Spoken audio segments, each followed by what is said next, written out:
up, what's up, what's up? It's Ohthatsteee, and you already know the vibes. If you don't, you about to. Welcome to my channel where I talk about a little bit of this, I talk about a little bit of that, I talk about a little bit of everything. This week, or the past 2 weeks, it's been a lot going on. I'm talking from the music industry right back to the music industry. And you understand what I mean when you see this lineup. Before we get into anything, I want to shout out 2 people. I want to shout out Nicki Minaj. Congratulations on your pregnancy. Now you have a kid that can carry on the legacy of you and Jeezy, so that's a good thing. Congratulations to you guys, and I pray for the most healthiest, most happiest, most positive pregnancy that you can have. Next, I want to shout out Wendy Williams. She's been a little sick lately. I'm just praying for a recovery, get better, and praying that you can be right back in your nice big chair, drinking your tea, telling your tea like you usually do. You know, and maybe, hopefully, I could be right next to you wearing some sparkly sneakers just like you. Oh, and I'm not even gonna lie. Shout out to De'Erica Hamby. If you don't know who De'Erica Hamby is, she is a WNBA player for the Las Vegas Aces. She's one of my favorite players, and I'm gonna be honest, I got a little bit of recognition and I'm a little bit of hype. So shout out to her, and shout out to the Las Vegas Aces. They've been taking 3 whole W's back to back to back, so shout out to them. Let's get into something. First on the list, we have Kanye West and Drake. The fan base of Kanye and the fan base of Drake have really been clashing and really been at it. Now, in the beginning of the month, we had Kanye West drop an amazing album named Donda, which was dedicated to his mom.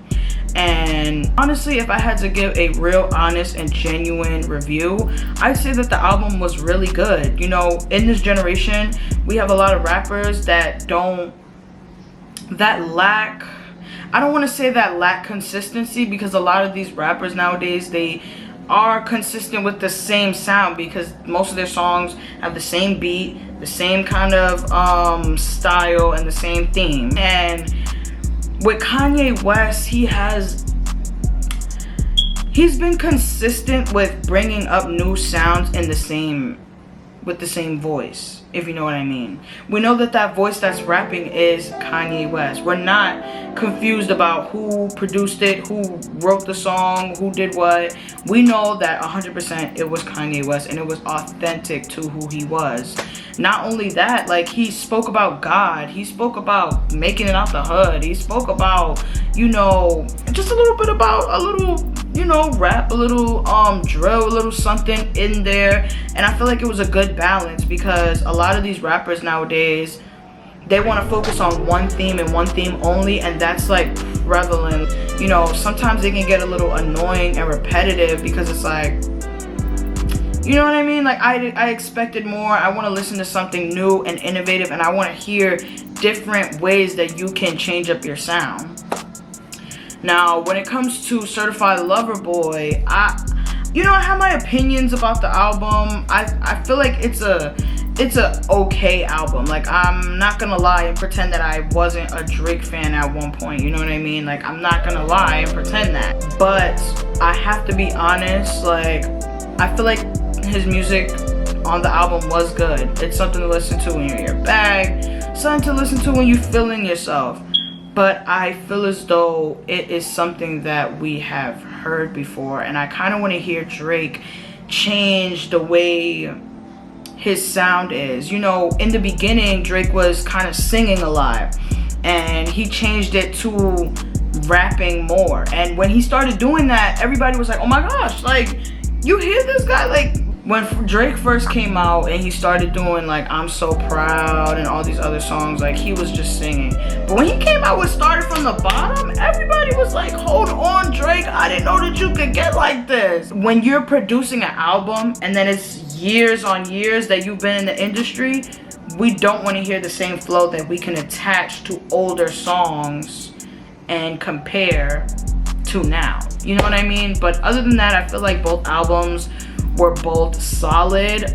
Drake, from 1 to 10 in the billboards, you know, it's not a lot of people that you hear get that. But Kanye also got #1 globally for the digital album. So it kind of puts me in a crossroads because they both have phenomenal results for, you know, good albums. But are they comparable in any way, shape, or form?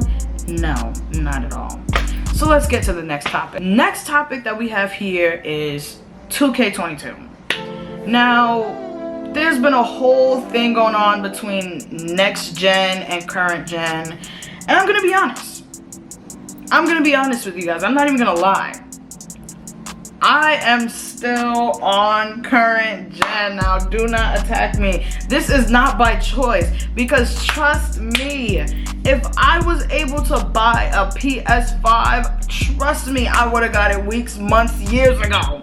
I'm dragging it with the years ago, but like weeks ago, I would have been got on it. But you know, this is just not by choice, so I'm not even gonna talk about that. But I'm gonna be honest, I've seen a lot of people scuffle between next gen and current gen, you know, mostly because, you know, people are competitive. Like, it's not that it wasn't gonna happen. Like, people are gonna talk about what's, you know, better than the other, and it's gonna happen all the time. Like, it's something that's bound to happen, especially when you have features in one kind of game and features in another game. You know, current gen is gonna, you know, current gen, some of them are gonna make excuses. Like, some of them are gonna be like, oh, well, this game is better because it got this and that, when really they're just mad that they didn't get the next gen. But, you know, let me know what you guys feel about the game. I haven't played 2K22 yet.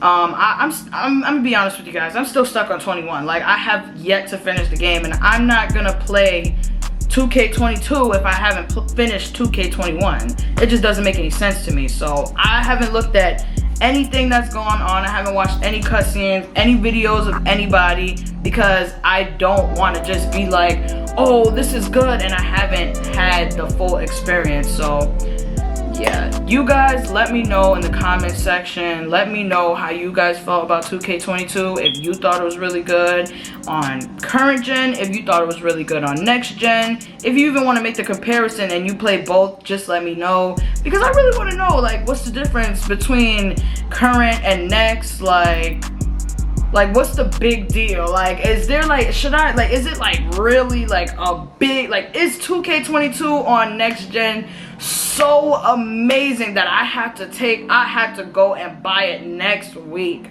Let me know. On our next situation, we have Nicki Minaj and practically America.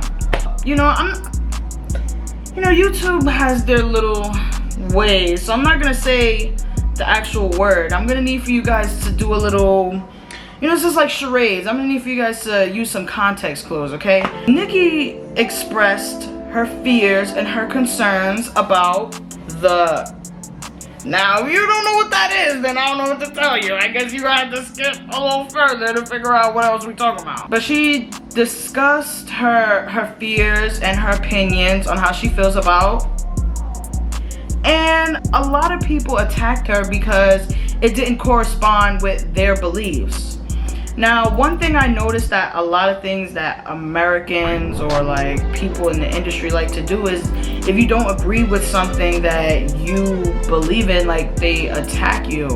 And it's like, I didn't start seeing that until the just because you want to do research on something doesn't mean that you are 100% against it. Like, at the end of the day, like, she has a kid. COVID is real. It is scary. We didn't have this. I was about to say it. We didn't have this. And I don't want to hear anybody saying, oh, there's no possibility of a malfunction or something bad happening after you. That's not true. Like, that's simply not true. Like, there are a set of questions that they ask you before you get.